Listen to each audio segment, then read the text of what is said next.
Respected teachers, dear students, Assalamu alaikum wa rahmatullahi ta'ala wa barakatuh. یہ فیضانی نظر تھی یا مکتب کی کرامات، سکھائے کس نے اسماعیل کو آداب فرزندگی۔ پیارے بچوں، جیسا کہ آپ جانتے ہی ہوں گے، حج کا مہینہ شروع ہونے جا رہا ہے۔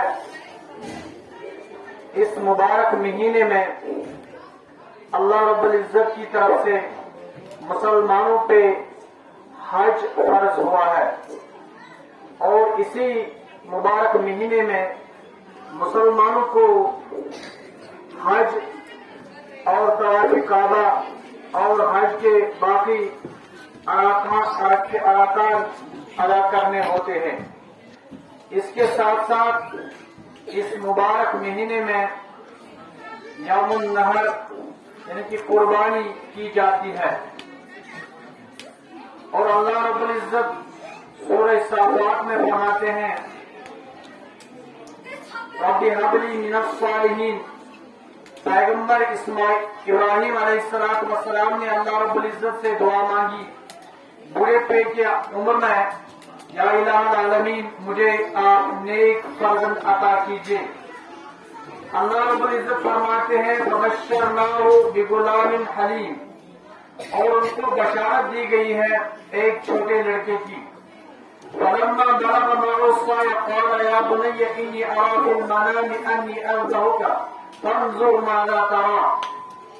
اور جب وہ 9 سال کی عمر کو پہنچا تو باپ نے بیٹے سے کہا، بیٹے میں نے خواب دیکھا، خواب میں اللہ رب العزت مجھے کہتے ہیں جو آپ کو سب سے زیادہ محبوب چیز ہے وہ میری راہ میں قربان کر دو۔ اور پہلے دن ابراہیم علیہ السلام اللہ رب العزت کی بارگاہ میں 1 سال اونٹ قربان کرتے ہیں۔ دوسرے دن بھی ایسے ہی معمول ہوتا ہے، پھر سے خواب دیتے ہیں، دیکھتے ہیں اللہ رب العزت فرماتے ہیں ابراہیم وہ چیز قربان کرو جو آپ کو سب سے محبوب ہے، تو پھر سے 100 اونٹ قربان کرتے ہیں۔ اسی طرح سے بہت سی مالی قربانی ابراہیم علیہ السلام اللہ کے حضور دیتے ہیں، مگر اللہ رب العزت فرماتے ہیں ابراہیم جو آپ کو سب سے زیادہ محبوب ہے، محبوب تو ضروری سی بات ہے، ابراہیم کی اولاد کی وہ تھی اسماعیل علیہ السلام۔ تو اللہ رب العزت نے فرمایا میں کہتا ہوں اپنے بیٹے کو قربان کرو۔ میری بات سمجھ آتی ہے؟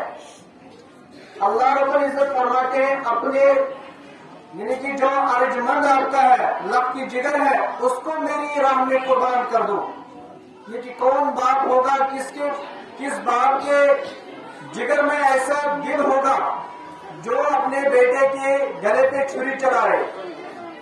اور اللہ رب العزت فرماتے ہیں میں نے ابراہیم علیہ السلام سے کہا، اور ابراہیم علیہ السلام نے اپنے بیٹے سے کہا بیٹے میں نے خواب دیکھا ہے، خواب میں اللہ رب العزت کہتا ہے آپ کو قربان کرنے کا، آپ کی کیا رائے ہے؟ تو بیٹا فرماتے ہیں ابا جان یا ابت افعل ما تؤمر ستجدنی انشاءاللہ من الصابرین۔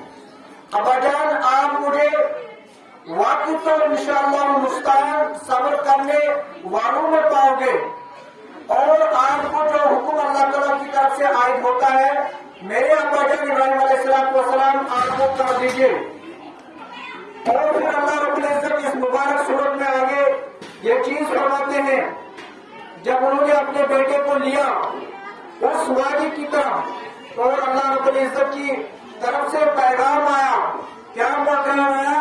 سلام علی ابراہیم۔ انہوں نے اپنے بیٹے پہ چھری چلائی، مگر چھری کو اللہ تعالیٰ کی طرف سے حکم عائد ہوا تھا اے چھری آپ ابراہیم علیہ اسماعیل علیہ السلام کی ایک بار بھی نہ کاٹنا۔ تو انہیں کہتے اقبال کہتے یہ فیضان نظر تھی یا مکتب کی کرامات۔ یہ کون سی نظر تھی؟ یعنی ابھی 9 سال کے بچے نے نہ کسی اسکول میں پڑھا تھا، نہ کسی یونیورسٹی میں پڑھا تھا، نہ کسی درسگاہ میں پڑھا تھا۔ یہ فیضان نظر تھی یا مکتب کی کرامات، یا کسی مکتب میں اس نے پڑھا تھا، سکھایا کس نے؟ اسماعیل کو آداب فرزندگی۔ یہی آداب پیارے بچوں آپ کو سیکھنے ہوں گے۔ اپنے ماں باپ کا کہنا مانو، اپنے استادوں کا کہنا مانو، اور خاص کر سے اسکول میں آپ ڈسپلن قائم رکھو۔ استاد جو آپ کو کہے اس کو آنکھیں بند کر کے کرو، کیونکہ استاد آپ کے خیر خواہ ہوتے ہیں، آپ کی بھلائی چاہتے ہیں، آپ کی اچھائی چاہتے ہیں۔ استاد یہ چاہتے ہیں یا یہاں کی معلمہ حضرات یہ چاہتی ہے آپ کا جو فیوچر ہے وہ اچھا ہونا چاہیے۔ تو پیارے بچوں تبھی ممکن ہوگا جب آپ اپنے استادوں کا کہنا مانو گے، اپنے والدین کا کہنا مانو گے، اور اپنے استاد کی قدر جانو، اپنے استاد کی قدر عزت اور احترام ان کو کرو۔ لہذا یہی مقصد ہے، سکھایا اسماعیل کو کس نے آداب فرزندگی، وہی آداب ہمیں اپنانے ہوں گے۔ تو اس میں کیا ہوگا؟ اس سے ہمارا دنیا بھی خوشحال ہوگا، اور انشاءاللہ المستعان کل کو روز جزا یوم القیامت کے دن انشاءاللہ الرحمن وہ بھی ہمارا خوش ہوگا۔ وہ تبھی ممکن ہے جب ہم ان مبارک ارشادات پہ عمل کرنے والے ہوں گے۔ وما علینا الا البلاغ۔